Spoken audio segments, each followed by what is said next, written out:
මේ ස්ථානයේ ගොවිතැන් කරනු ලැබූ මේ ස්ථානවල පදිංචිවල සිටි ගොවි මහත්තුරු කීප දෙනෙකු 10 දෙනෙකු නිරපා හැරීම සඳහා මහවැලි අධිකාරී 13 දෙනෙක් 13 දෙනෙකු නිරපා හැරීම සඳහා මහවැලි අධිකාරී විසින් නඩු කටයුත්තක යෙදුණා. ඒ නිරපා හැරීම සිද්ධ වුණේ මේ ප්‍රදේශයේ අනවසර වගාකරුවන් විදියට සලකලා. ඉතින් එතනදී මම හිතන්නේ අපේ මඩකලපුවේ මංගරාරාමේ මේ නායක ස්වාමීන් වහන්සේ වැඩියත් වෙලා ඒ පිළිබඳව මාධ්‍ය වලට කරපු ප්‍රකාශ අපි දැක්කා. උන්වහන්සේ ඉතාමත්ම උද්වේගකාරී විදියට ඒ ප්‍රකාශ කරපු ආකාරය අපි දැක්කා. ඉතින් අපි කොළඹ සහ අනිත් පළාත්වල ඉන්න දකුණේ ජීවත් වෙන අපි සියලු දෙනා සංවේගයටපත් වුණා. මොකද අපි දන්නා පරිදි මේ ප්‍රදේශ අපේ දිමුලාගල නායක ස්වාමීන් වහන්සේ ඉන්න වැඩහිටි කාලවකවානුව දක්වා කාලීක පෙර සිටම මේ ප්‍රදේශවල ජීවත් වුණු සිංහල ජනතාව මේ ප්‍රදේශවලින් ඉවත් කිරීම පිළිබඳ අපිට බලවත් සංවේගයක් ඇති වුණා. ඒ නිසාම මේ පිළිබඳ සොයා බලන්න අපි කල්පනා කරා. ඒ වගේම අපි ඒ තොරතුරු සියල්ලම සලකා බලලා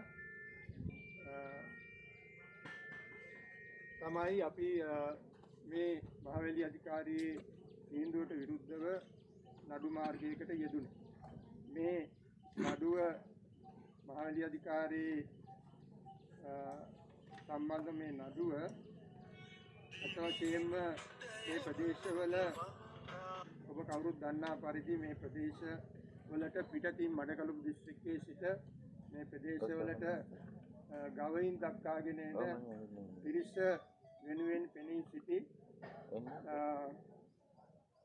සානක්‍යයන් රාසමානික්කම් ඊළඟට ගෝවින්දන් කරුණාකරන් කියන දෙදෙනා විසින් පවරපු නඩුව එකඟත්වයකට පත් වෙලා තියෙනවා 2022 අවැනි මාසේ 21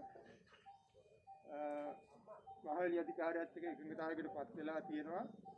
ඒ අයට තමයි මේ ඉඩම් අයිති. ඒ නිසා මේ ඉන්න අය නිරපා හරින්න කියලා. ඒ අනුව තමයි මේ මහවැලි අධිකාරිය විසින් අනවසර වගාකරුවන් කියලා නිරපා හරලා තියෙන්නේ. ඉතින් අපි පළවෙනි අවස්ථාවේදී මඩකලපු ඉරාවුත් මහේස්ත්‍රාත් අධිකරණයේ 43292 කියන නඩුවට පෙනී සිටීම සඳහා ආරම්භයක් විදියට මතක ඇති අපි මහත්මයා ඒ නඩුවට හදිස්සියෙන් වගේ අපි යෙදුවා. ඒ කියන්නේ යොදා ගන්න හැකි වුණා. නමුත් ඒක අවසාන මොහොතේ වගේ සූදානමක් ඇතු නෙවෙයි කරේ. ඊට පස්සේ තමයි අපි ඊළඟ තීරණයක් ගත්තේ. අපේ බබලියානේ සුනෛත්‍රා දේවී පිරිවෙනේ රැස් වෙලා අපේ නාලක හඳුර වැඩ හිටියා. වැඩවල අභිතිස් ස්වාමීන් වහන්සේ වැඩ හිටියා. මේ ප්‍රදේශවල ඉන්න අයට යම් පිළිසරණක් විය යුතුයි කියන අදහසින් අපි ඉස්සෙල්ලාම ඔබට මතක ඇති අපි අර බැරියර් එක තියෙන තැනට ඇවිල්ලා මේ ඉන්න අයට යම් යම් ආහාර පාර්සල් යම් යම් සලාක වගේක් ලබා දුන්නා. ඊට පස්සේ නමුත් එදා අපිට ඇත්තටම ඇතුළට එන්න ලැබුණේ නැහැ.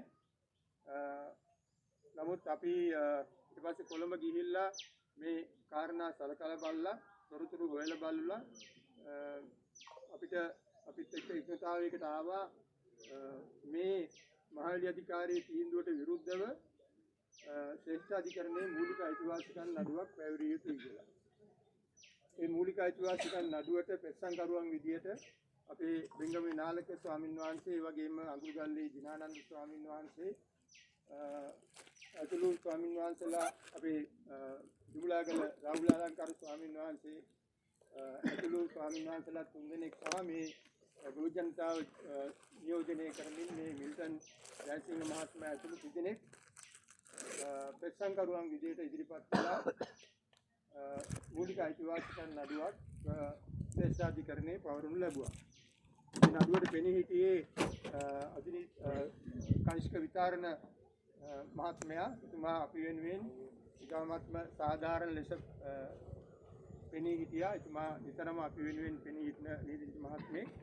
ඒ අවස්ථාවේදී මම හිතන්නේ ආරම්භයේදීම මේ නඩුව බාරගත්තා මේ නඩුව කරන්න ඕන කියලා මේ ඉදිරිපත් කරපු කරුණු අනුව ඒ ඉදිරිපත් කිරීමට අවශ්‍ය කරුණු සම්පාදනය කිරීම සඳහා අපිට විශාල වශයෙන් මහන්සි වෙන්න සිද්ධ වුණා. අපේ ගෞරවනීය දිගුලාගල නායක ස්වාමීන් වහන්සේත් එක්ක අපි දවස් කීපයක් මේ ඇවිල්ලා තොරතුරු එක්රැස් කරා. නමුත් ඇත්ත වශයෙන්ම වෙදත් අපිට ඇතුළට එන්න ලැබුණේ නැහැ. නමුත් මේ ප්‍රදේශවලට අදාළ සිතියම් සියල්ල පරීක්ෂා කරලා බලලා මේ ප්‍රදේශයේ තියෙන ඓතිහාසික පුරාවිද්‍යාත්මක නටබුන් පිළිබඳ අවබෝධයක් ලබාගෙන ඒ වගේම 1960 ගණන් වල ඉඳලා මේ ප්‍රදේශවල ජීවත් වෙච්ච ජනතාව පිළිබඳ මැතිවරණ ලේඛන ඒ කියන්නේ ඡන්ද නාම ලේඛන පරීක්ෂා කරලා බලලා තමයි අපි මේ නඩුව ගොනු කරන්න අවශ්‍ය කරුණු සම්පාදනය කරගත්තේ. මේ ප්‍රදේශය අත් වශයෙන් කියනවා නම් උඩරට රාජධානියේ කොටසක්. අතීතයේ උඩරට රාජධානියේ කොටසක් රට ඉංග්‍රීසීන්ට 1915 ගිවිසුමකින් බාර දුන්නට පස්සේ ඉංග්‍රීසීන් විසින් මුළු ලංකාවම පළාත් පහකට බෙදුවා. මධ්‍යම උතුර නැගෙනහිර බටහිර දකුණ කියලා පළාත් පහකට බෙදුවා. ඊට පස්සේ උතුර කියන ප්‍රදේශයේ පළාත ආයි දෙකට කැඩුවා තමන් කඩුව කියලා. තමන් කඩුවට අයිති තියෙන්නේ පොළොන්නරුව සහ තිරුකෝණාමලේ ප්‍රදේශය.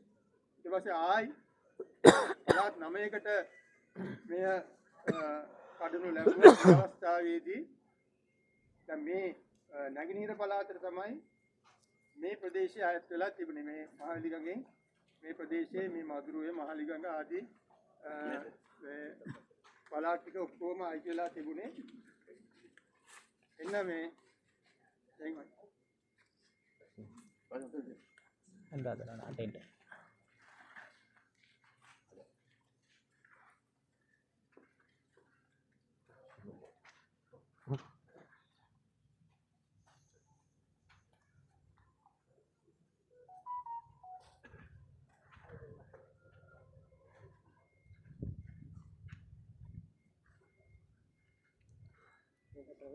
මේ පළාත් සම්බන්ධව මම මේ විස්තරයක් කළේ අවබෝධයක් ලබා ගන්නට මඩකලපු දිස්ත්‍රික්කයේ සහ අම්පාර දිස්ත්‍රික්කයේ දෙකට කඩනකම් මේ අයිති වෙන්නේ ඓතිහාසික වශයෙන් එකම ප්‍රදේශයක.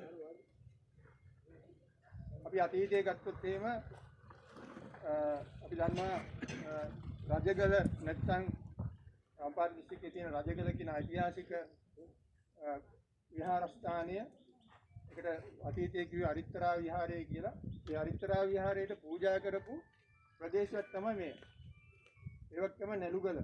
මේ පැත්තෙන් ගත්තොත් නෙළුගල ප්‍රදේශයටත් පූජා කරලා කියනවා. මේ ඉතින් තියෙන මිමිනි ගොල්ලාව කියන වැව ඉස්මතු තියෙන දිග පුවරු ලිපියේ මේ ප්‍රදේශය වික්ෂුන් වහන්සේලාට පූජා කරපු බව සඳහන් වෙලා තියෙනවා.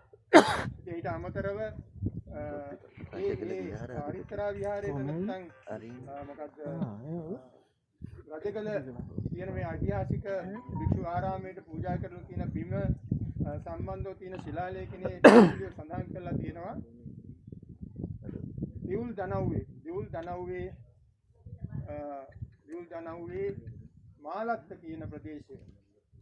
මාලත්ත කියන ප්‍රදේශය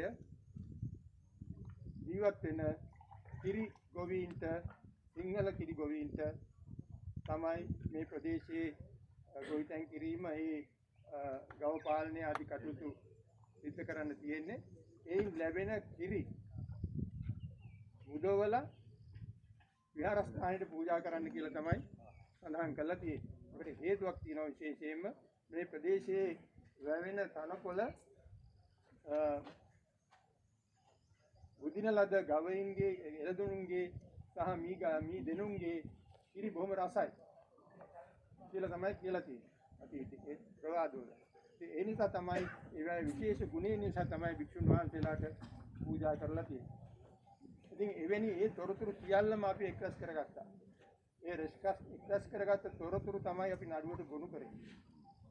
ඒ නඩුවට ගොනු කරලා අපි තව එක කාරණයක් තහවුරු කරගත්තා. මොකද මහවැලි අධිකාරියේ වැඩිකන්ද කියන කාර්යාලයෙන් අපි විමසුවා තොරතුරු පනත යටතේ කොහොමද මේ ජනතාව අනවසර කරුවන් ලෙස සලකන්නේ? ඔවුන්ට ඉඩම් කච්චේරියක් තිබ්බද? ඔවුන්ගේ නාම ලේඛනයක් ගත්තද? ඔවුන්ගේ විස්තර ලබා ගත්තද? ග්‍රාම විධානි මගින් විස්තර ලබා ගත්තද කියලා අපි අහුවා. ඔවුන් එක වෙලාවක කල්පුවා එහෙම කිසිම දෙයක් කරලා නැහැ. ඔවුන් මේ හරිය ගොවිතැන් කරලා කරනු ලැබුවා.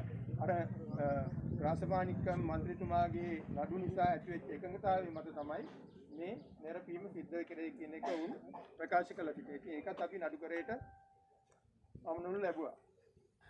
ඒ නඩු කරේ අපි මං හිතන්නේ ගමන් වාර 4-5ක් විතර එක දිගට අවුරුදු ගාණක් ඇවිල්ලා මේ අවුරුද්දේ මුලදී තමයි අපිට තේරුණා මේක තවත් අවුරුදු දෙකක් විතර අදින්න තිබුණා. ඒක ශ්‍රේෂ්ඨාධිකරණයේ නඩු තීන්දුව මේ ළඟ දිනෙන් අපිට හම්බෙන්නේ නැහැ.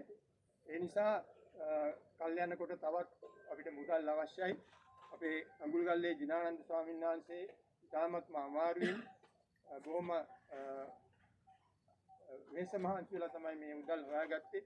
එහෙම මේ මුදල් තියෙන නිසා මේ නඩුවට පෙනී හිටියේ නැහැ.